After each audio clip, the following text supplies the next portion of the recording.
Bonjour, je vais m'attaquer aujourd'hui à un genre de fausses croyances tenaces et pénibles.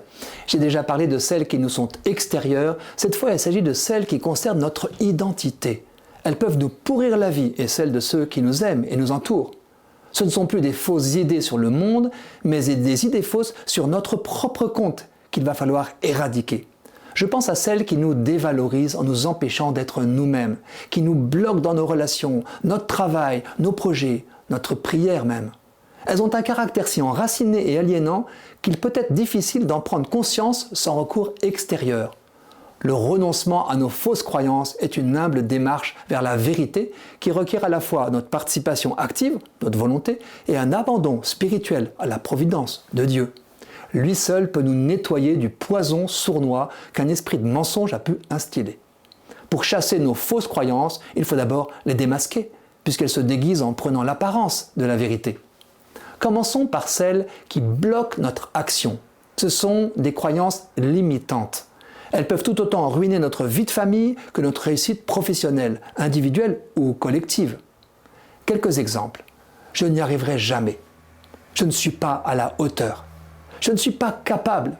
Je n'ai pas assez d'expérience. Je n'en sais pas assez. Je ne suis pas assez intelligent. C'est trop tard. C'est foutu. Tout cela se résume en « je suis nul »,« je suis un raté », avec le sentiment d'être un imposteur. Ce syndrome de l'imposteur naît en général dans l'enfance, à cause d'événements précis ou de paroles ou d'attitudes malvenues et maladroites de ceux qui voulaient nous éduquer. Il peut se déployer tout au long de la vie. Je vais ainsi caler ou souffrir exagérément devant un projet précis qui est pourtant à ma portée. L'identification de la fausse croyance n'est qu'une première étape. Il faut ensuite la relativiser à l'aide de faits précis. J'ai déjà réussi ce qui me paraissait hors de ma portée. Puis la dissoudre par tous les moyens possibles, à haute voix, par écrit, en affichant dans ma chambre que j'en suis capable. La parole positive est performative comme la négative. Vous connaissez la formule, ils ne savaient pas que c'était impossible, alors ils l'ont fait. Pour tordre le cou aux fausses croyances limitantes, le regard confiant de nos proches, conjoints, amis, collègues est un précieux allié.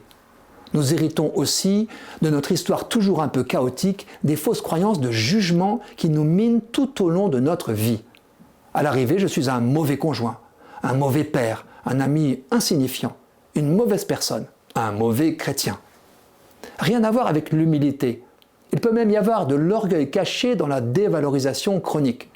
Il ne sera pas inutile de se faire aider pour débusquer l'origine de ces croyances en revisitant son enfance, puis reconnaître qu'elles sont nulles et non avenues et en être délivré. Cela fera du bien à tous. J'en connais qui sont parvenus, par la prière, à renoncer à des fausses croyances handicapantes et en ont été libérés.